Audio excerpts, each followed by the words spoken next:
The government of Algeria requested before the Security Council of the United Nations organization to halt the military offensive in the city of Rafah.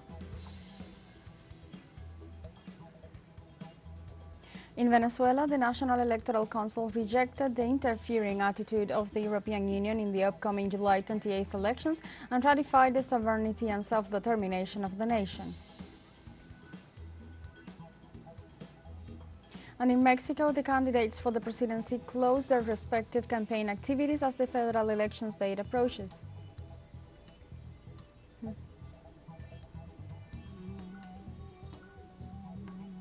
Hello and welcome to From the South. I'm Alejandra Garcia from teleSUR Studios in Havana, Cuba. We begin with the news.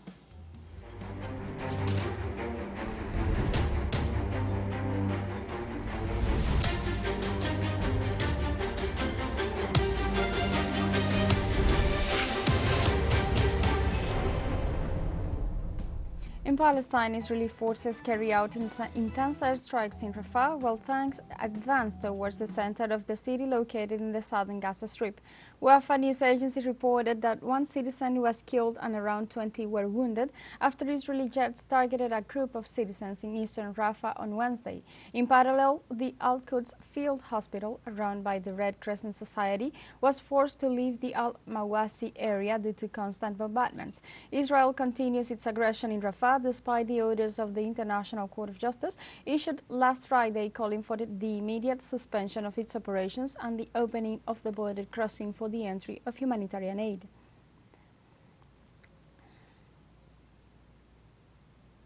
Palestinian families are devastated by new Israeli attack on the Gaza Strip. Where are you, dear Sana? Where are you, Fatima? Where is Ammar, Ashraf? Where did you go? Where are you all? What happened, Pilgrim? There was an attack. We ran to the tent to see. We couldn't count them up. There were 18 people. All her daughters perished. There were 4 of them. Palestinian citizens seek a safe haven after the unstoppable genocidal attacks by the Israeli occupying forces on the city of Rafah. What else do they want from us? Didn't they get tired? Weren't they fed up? What did they get from all of this? My God, what did they get from what they did to us? You were looking for a safe place. Was a safe area here? What did I come for? I will have gone with them. Now I am mourning my parents. It have been more worthy for me to go with my family. But they said Rafah was safe. What can you tell people about it?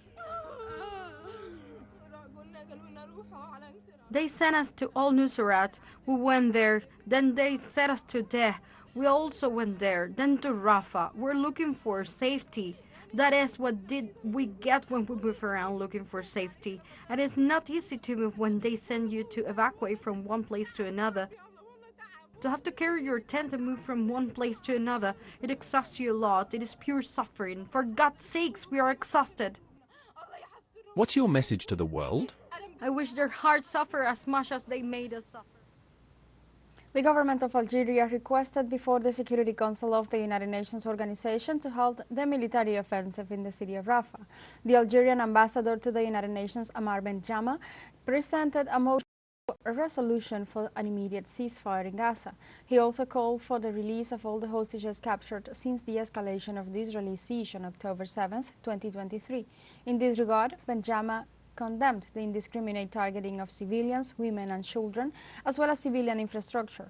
Government of Algeria suggested before the Council of Security of the Organization of the United Nations to stop the military offensive in the city of Rafah.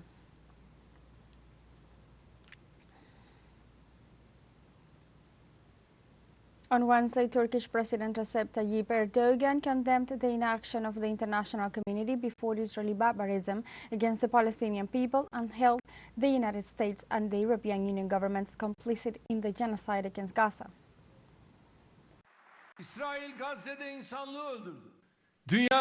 The world is watching the barbarism of a sick man, a maniac, a psychopath, and a blood-feeding vampire called Netanyahu, and they are watching it on live broadcasts.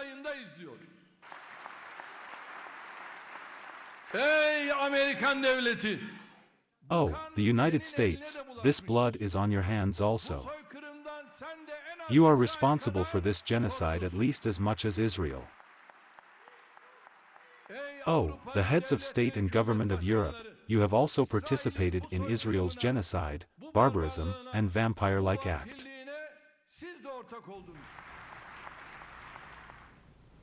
A journalistic investigation revealed that Israel conducted an espionage operation against the International Criminal Court, ICC.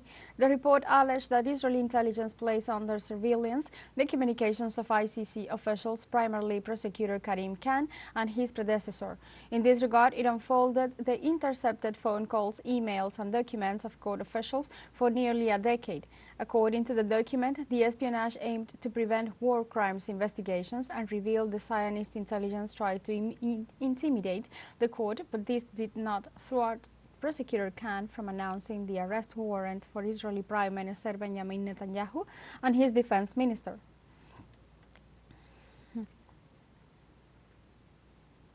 Let's take a short break, but remember you can join us on TikTok at teleSUR English, where you will find news in different formats, news updates, and more. All the stories coming up. Stay with us.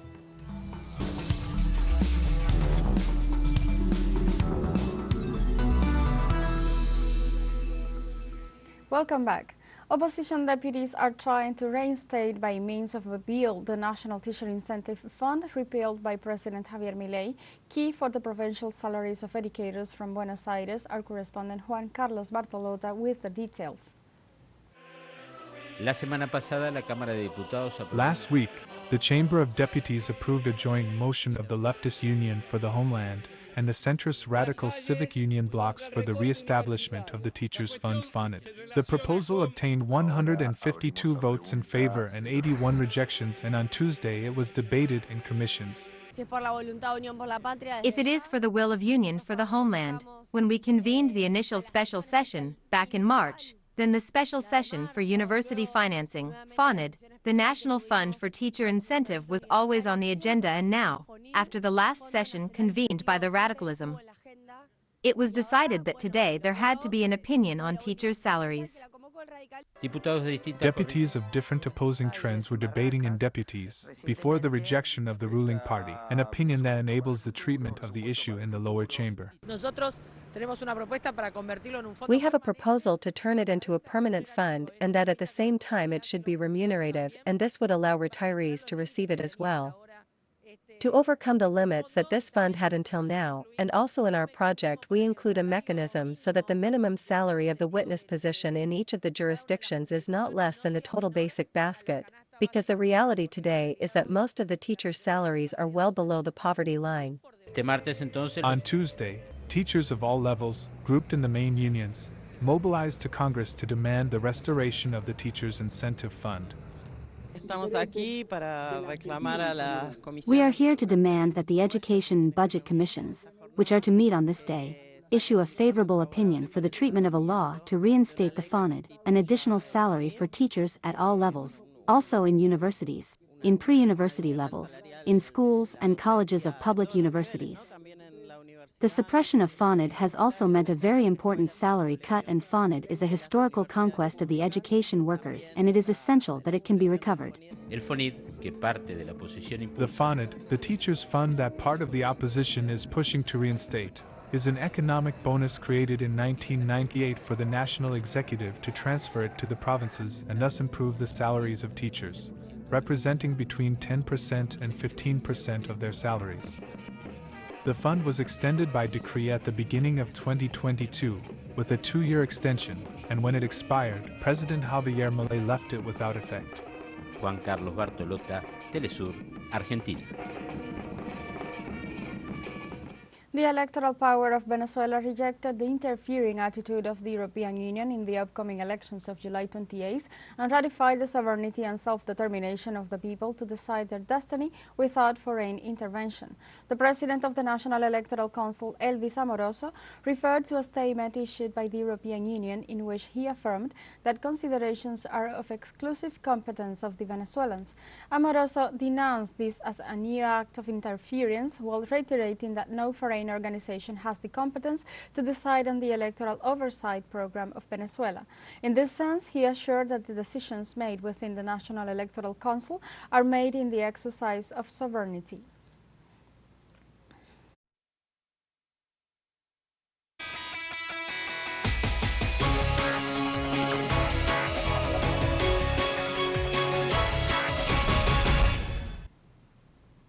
In Mexico, the candidates for the presidency close their respective campaign activities as the federal election date approaches. Ahead of the election that will take place in June 2nd, presidential candidate Claudia Sheinbaum of the ruling coalition Let's Keep Making History announced that she will close her campaign and address the public in the capital's Zócalo, while Xochitl Gálvez, candidate for the opposition coalition Strength and Heart for Mexico, will do it at the Monterrey Arena in the state of Nuevo León, and Citizens Movement candidate Álvarez Maínez will address his followers at the Blackberry Auditorium in Mexico City. After the final speeches, the electoral ban will begin on Thursday, May 30th.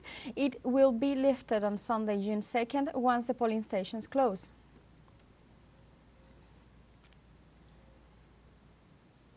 On Tuesday, the President of Mexico, Andrés Manuel López Obrador, said in his morning press conference that the Mexican people are prepared to hold peaceful and calm presidential elections. El pueblo de México está muy consciente. The people of Mexico are very aware, they are very awake, and that is why we are resisting all the barrage, the dirty war. We are just days away from the elections. We will only be here tomorrow. On Sunday the elections are coming, and by night we will know, and the elections will be calm, peaceful, and we are going to give Mexicans again a showcase of great responsibility.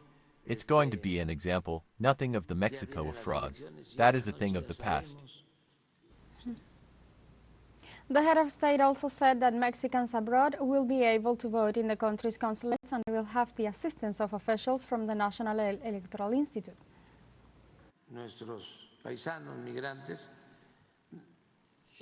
To our fellow Mexicans who are migrants, voting will be able, just a clarification, so as not to be misunderstood. Voting will be able from the consulates, but the consulate officials will not be there. It's like going to vote in a school. The teachers will not be there. It's just the place, because those who are going to be in charge of the process are from the National Electoral Institute. We are providing facilities, but the Foreign Service officials are not going to be there. There are not going to be consuls, so that it's not misunderstood. It's just that since our fellow Mexicans recognize where the consulate is, they know that there will be a polling place, they can go there to vote. But those who will be in charge of the process are officials of the National Electoral Institute. The government, and in this case the Foreign Service, have nothing to do with it.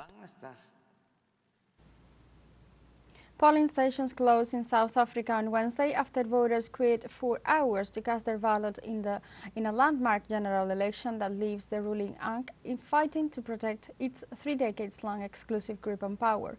More than 27 million voters were registered for the most uncertain poll since the African National Congress led the nation out of the apartheid rule, but with voting delayed in many districts, some were forced to wait. With opposition challenges from both the left and right wing, unemployment and crime at near record levels, and a new generation growing up with no memory of the struggle against white minority rule, the ruling party may lose its absolute majority and be forced to share power. It's difficult to call until you complete the counting process.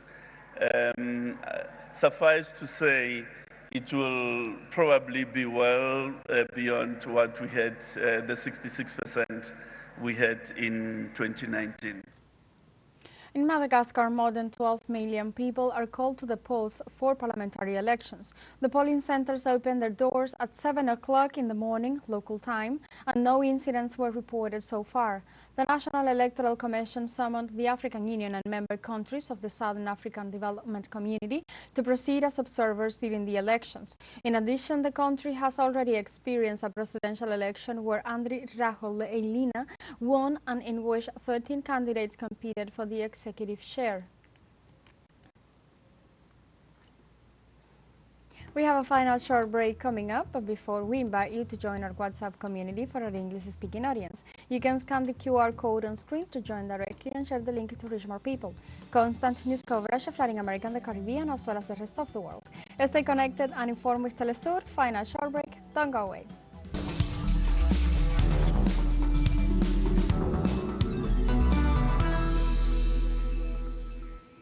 Welcome back to From the South. On Wednesday, the governments of China and Egypt held talks in Beijing to strengthen their bilateral relations. Egyptian President Abdel Fattah el-Sisi arrived on Wednesday in Beijing in the invitation of Chinese President Xi Jinping to attend meetings with senior Chinese leaders and to hold the opening session of the 10th ministerial meeting for the Forum for Arab-Chinese Cooperation on May 30th. During his visit, the President of Egypt held talks with his Chinese counterpart, Xi Jinping, aimed to open new cooperation programs in various fields. They also discussed issues of common interest, such as the war in Gaza and how to restore stability in the region, aiming at peace, security, and development of the peoples.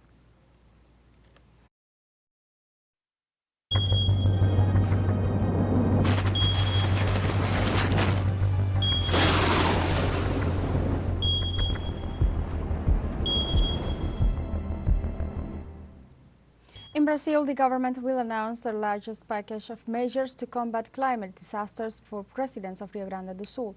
Authorities stated that the measures will be implemented to help with the reconstruction of the state. Previously, the federal government announced the delivery of monetary aid for the more than 44,000 families that lost their properties due to the floods. In this sense, persistent rains and south winds continue to cause an important increase in the region's water levels. On Tuesday night, El Salvador registered heavy rains throughout the country as a result of a tropical wave. teleSUR correspondent Hugo Presa reported that heavy rain caused a series of floods, downed street trees, landslides, road accidents, and damage to homes and buildings. He also stated that the storm caused damage to the Gran Via shopping center. In this regard, the Ministry of Environment and Natural Resources assured that the minimum and maximum temperatures would not suffer major changes on Wednesday.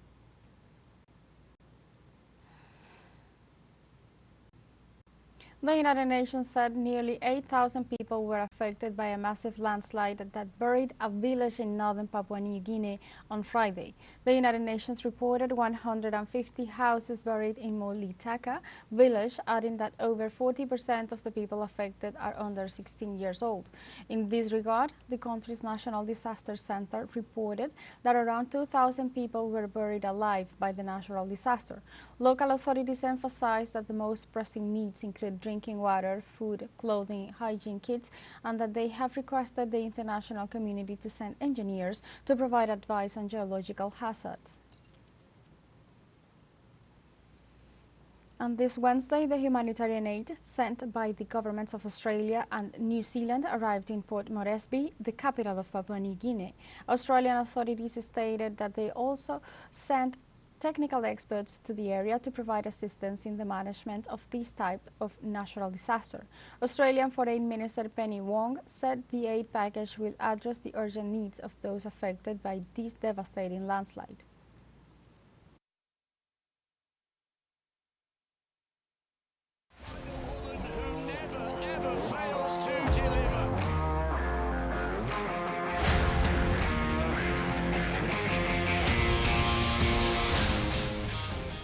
Former Paris Saint-Germain striker Kylian Mbappé won Player of the Year at the European edition of the Globe Soccer Award. In the event that took place in Sardinia, Italy, Mbappé received the trophy from the hands of Polish Barcelona star Robert Lewandowski.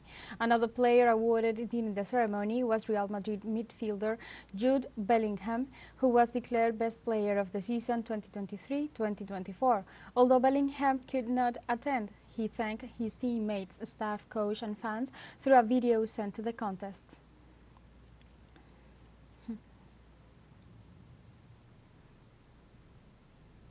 On Wednesday, Barcelona appointed former Bayern Munich and Germany boss Hansi Flick as coach on a deal which runs till June 2026. Flick, who led German giants Bayern to a historic sextuple of trophies in 2020, became the first coach ever to be sacked by the German national team in September 2023 after a string of bad results. The 59-year-old occasionally watched Barcelona matches this season from the presidential box and was linked with the job after Xavi said in January he would depart at the end of the campaign. Barcelona and Xavi decided jointly that he would stay for next season, but then club president Laporta changed his mind and sacked the former midfield great last week. We have come to the end of this news brief, but you can find these and many other stories on our website at telesurenglish.net and join us on social media, Facebook, X, Instagram, Telegram and TikTok as well. For Telesur English, I'm Alejandra Garcia. Thank you for watching.